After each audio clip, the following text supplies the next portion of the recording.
Hello everyone, I'm Dhruv, a PhD student at Georgia Tech, and today I'll talk about investigating an organic view fraud operation on YouTube. We know that social media platforms are driven by user engagement metrics, and manipulation of these metrics potentially expose the platforms to abuse. Video view fraud is a unique class of fake engagement abuse on video sharing platforms such as YouTube, where the view count of videos is artificially inflated. But fake views on YouTube is not a new phenomenon. For example, a New York Times article published in 2018 claims that video plays can be bought for pennies and delivered in bulk. The fraudsters claim to be capable of delivering an unlimited amount of views to a video, circumventing YouTube's abuse detection systems. Meanwhile, YouTube recognized it as an extraordinary problem that spent years working on.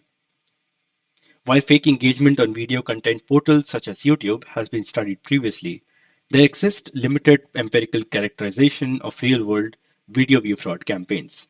Also, the prior work that does exist focuses on bot-driven automated view fraud. In this study, we expand our understanding of video view fraud by investigating organic or human-driven approaches. Organic view fraud relies on real human users rather than bots to generate views, presumably because manually generated fake views may be more challenging to detect and block. Such activity is still classified as view fraud as users do not intentionally request to watch these videos.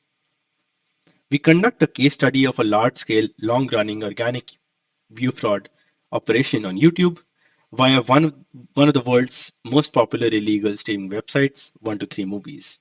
An investigation by the US Motion Picture Association in 2018 found that the site has almost 100 million visitors a month. On 123 Movies, before users can watch a stream, a YouTube video is displayed as a pre-roll advertisement and automatically played, thus generating a fake view for that video.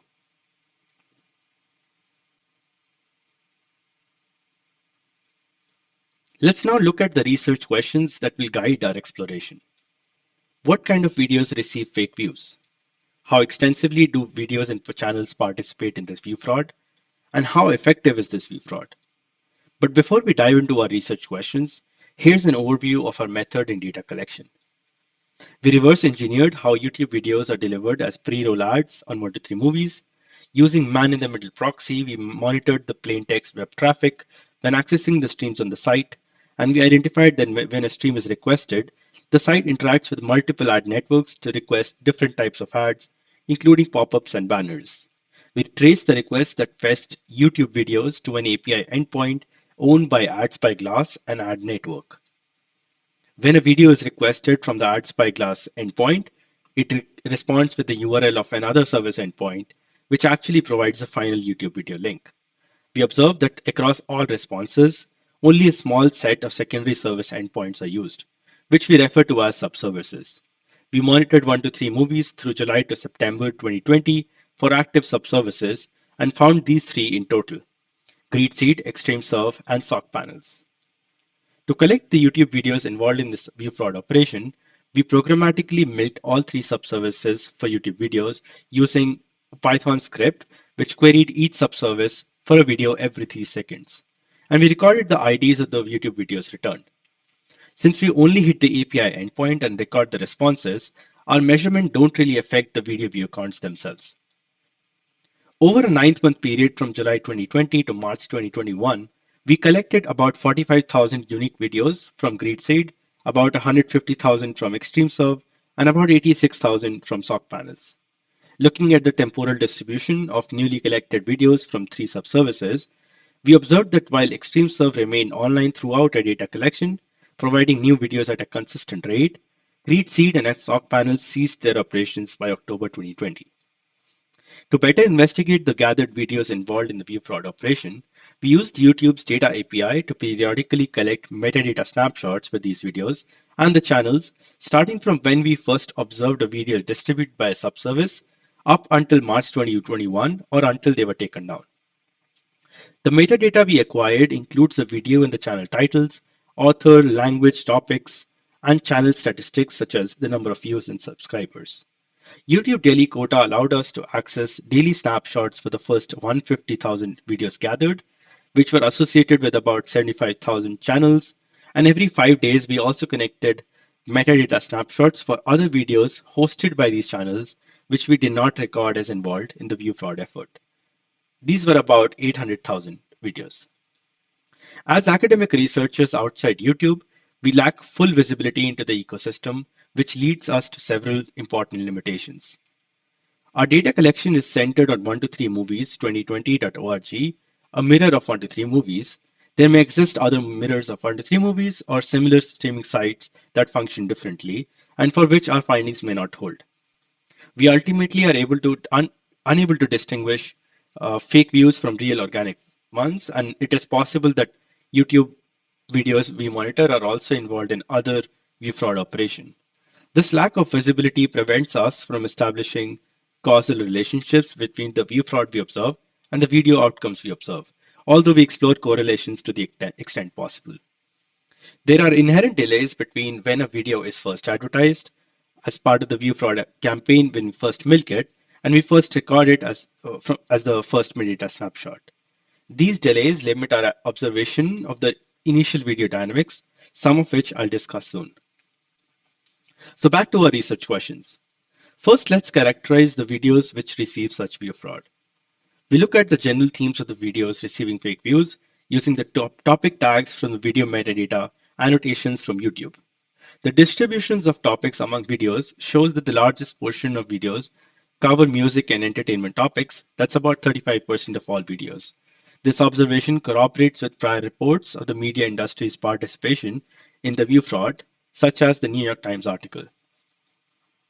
In fact, if you look at the most popular videos involved, they include mostly music and entertainment videos. In fact, Despacito, which is one of the most viewed videos on YouTube from 2018 to 2020, is also involved in this operation.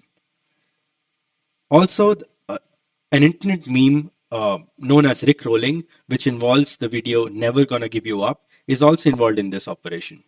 And these videos are already popular with hundreds of millions of views, and we are unclear about how their motivations, what their motivations are for participating in this view fraud.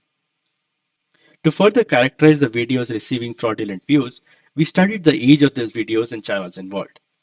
As we discussed in the method, we collected YouTube videos from three distinct subservices: ExtremeServe, GreatSeed, and SOC panels. So we see that about 80% of the videos collected from ExtremeServe and GreatSeed, and about 45% of those collected from SOC panels were published within 50 days of the first observed advertisement. Meanwhile, the median year for first video publication for YouTube channels participating in the view fraud was 2018, with only about 20% of the channels publishing for the first time after 2020. These findings indicate that while the videos involved in the view fraud tend to be relatively new, the participating channels are often long established, with some over a decade old. Now that we have an idea of what these videos look like, let's see how extensively these videos and channels participate in the view fraud. Looking at how long a video is advertised on different subservices, we found that for SOC panels, about 80% of the videos were advertised for over a month, whereas half of ExtremeServe and GreatSeed videos were advertised for only a day.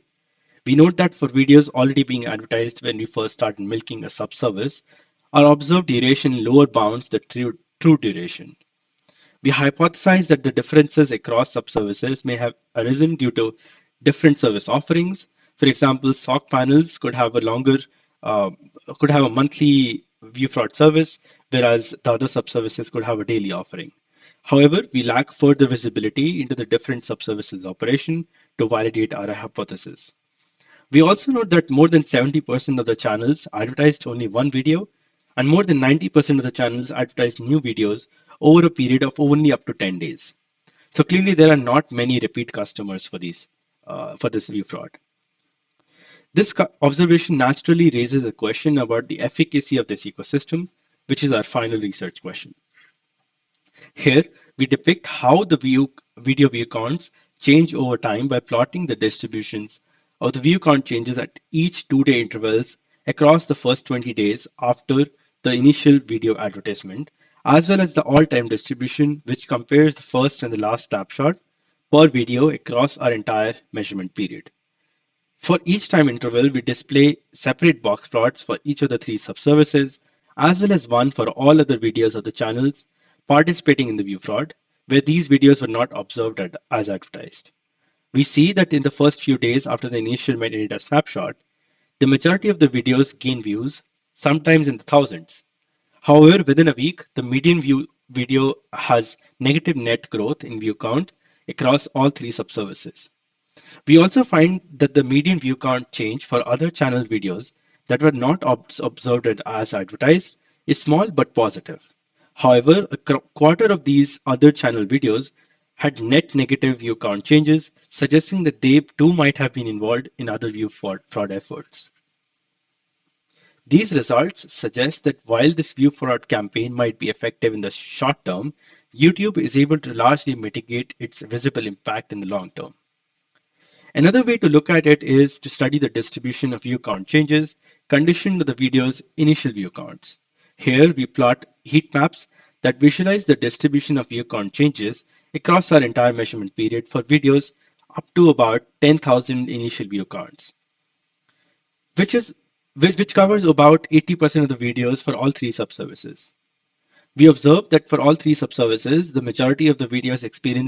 net negative, uh, majority of the videos experience net negative view growth, with the highest densities of videos near the y equals 0 line, which indicate limited net change in view count, as well as y equals minus x line, which indicates that all initial views observed were removed.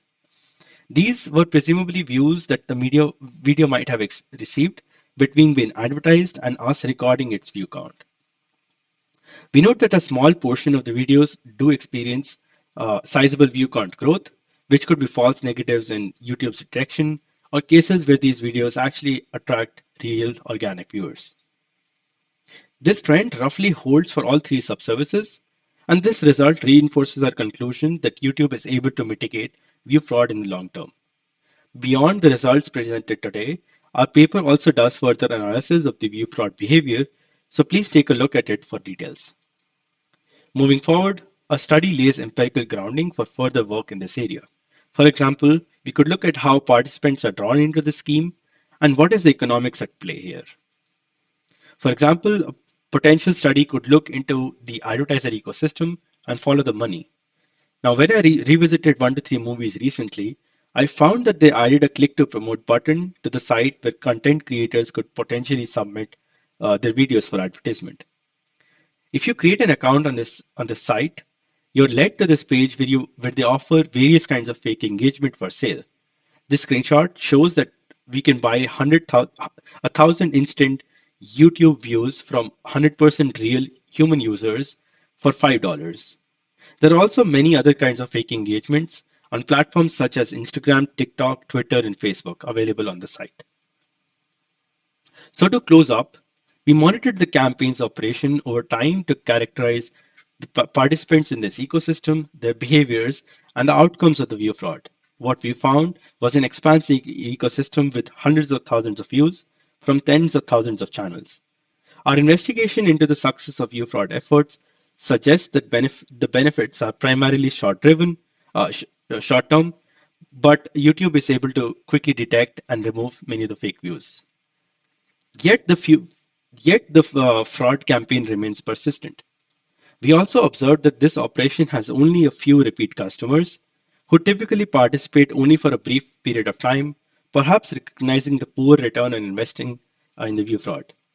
This brings into question how this operation continues to thrive over years. It seemingly exhibits snake oil properties where the promised outcomes, which is the growth in views, is not truly delivered. And like with many snake oil scams, we hypothesize that this ecosystem survives by luring in new unsuspecting participants. But looking ahead, future work can build upon our study and look into the economics at play. We have shared our results with YouTube, and we hope that our study helps inform how platforms like YouTube deal with such abuse. Please find our paper at the link below and feel free to reach out to me for any questions. Thank you.